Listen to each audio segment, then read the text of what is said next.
Night on Bald Mountain. It's not just a classical composition. It's a musical story of a witch's Sabbath, where dark forces gather under the cover of night. Picture this, a desolate mountaintop where witches and demons convene, celebrating their unholy rites. The music captures their profane revelry like a dark, menacing beast of symphonic sound that seems to stalk its listener like some infernal hound of hell. But there's so much more than that. There's an even darker side to this work.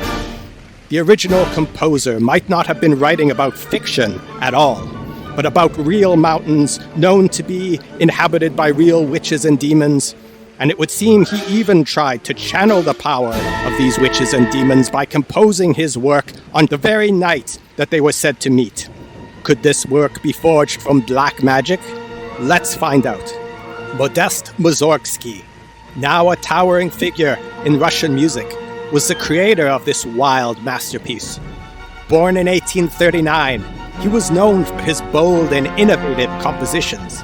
Sources verify that he wrote Night on Bald Mountain in his sister's isolated country cottage on the very night of the witch's Sabbath, which he was composing about.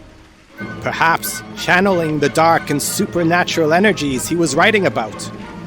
Could that just be a coincidence? That very night, not any other. Not likely.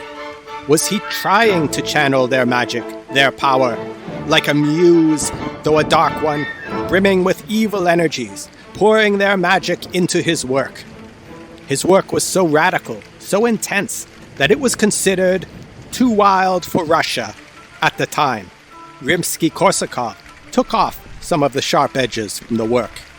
But was it so wild and sharp because the dark forces who actually wrote it, whispering it to Mussorgsky, are themselves wild and sharp? Indeed, some say the inspiration for this piece might have come from otherworldly sources. Could spirits and witches have whispered their secrets into Mussorgsky's ears, knowing his secret desire to channel them, and obliging in dramatic fashion, guiding his pen and playing their notes into his head as he crafted this nightmarish vision? It depends. Were the witches he wrote about ever really real? Well, Mussorgsky based his macabre vision upon a story written by Nikolai Gogol called St. John's Eve. It told the tale of a group of witches who met on the infamous Lysa Gora, or Bald Mountain, near to the city of Kiev, in what is now Ukraine. In the story, St. John manages to catch a secret glimpse of the witches gathering on Bald Mountain. The witches have a party that lasts all night, involving all the worst and most obscene indulgences imaginable, with both witches and summoned demons partaking. When the sun finally rises with its purifying rays, the witches, demons, and the whole profane throng vanish. So, given this was a thrilling and sensational tale, clearly, rich with lurid details of debauchery and terrifying imagery, worthy even of a Hollywood blockbuster, does that mean there's just nothing to the myth and magic of Night on Bald Mountain? And so, Mussorgsky couldn't possibly have channeled their magic? Turns out, not at all. It was a very real legend, as history reveals, if you look deeply enough into the folklore. It turns out Gogol himself was repeating a very old legend from the region. The little-known book of folkloric history called Kiev, Now and Before, by M. Zacharchenko, written in 1888, very clearly states that this mountain was a hotspot for pagan rites back into the mists of history. And of course, with Christianization of Russia and Ukraine, later became a hotspot for witchcraft. The author gleaned this all-important information by talking to locals themselves before 1888. You can't get more direct from the horse's mouth than that. Verifying absolutely that Bald Mountain was known for its witches, and so though he added a few fictionalized things, just as any writer would, out of consideration, to entertain his reader. It turns out Gogol knew these legends too, these very real legends. Just like in the story, Mussorgsky wrote his dark and spine-chilling work on St. John's Eve, the witches' night of revelry. A clear message to them, perhaps. Influence me, be my muse, write this composition for me, using all your magic and the dark power of the spirits you commune with. Or at least, it can be easily imagined this way.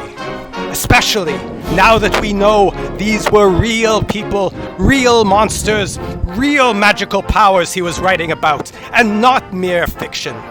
The work itself is a whirlwind of fury and darkness, a powerful depiction of a night where the veil between the living and the dead is lifted. Mussorgsky's music, full of intense driving rhythms and haunting melodies, paints a vivid picture of chaos and dread. Even today, it stands as a testament to his extraordinary ability to convey the supernatural. Ask yourself, could a man really write this without a little assistance? So, next time you hear those haunting strains, remember, you're not just listening to music. You may be under a bona fide spell, cast one dark night of the witches' Sabbath on June 23rd, 1867.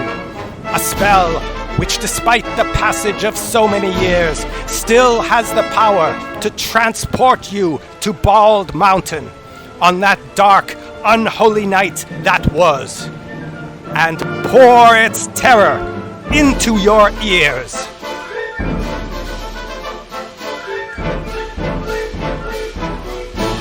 As the hound dog entered the dimly lit library, he sensed an aura of mystery surrounding the ancient scrolls. The dusty shelves towered above him as he sniffed his way through the labyrinth of books. Suddenly, he picked up a scent and followed it to a secluded corner. With bated breath, he approached the shelf and pawed at the book, revealing the hidden scroll. As he rolled it out, he knew he had discovered a treasure worth protecting at all costs.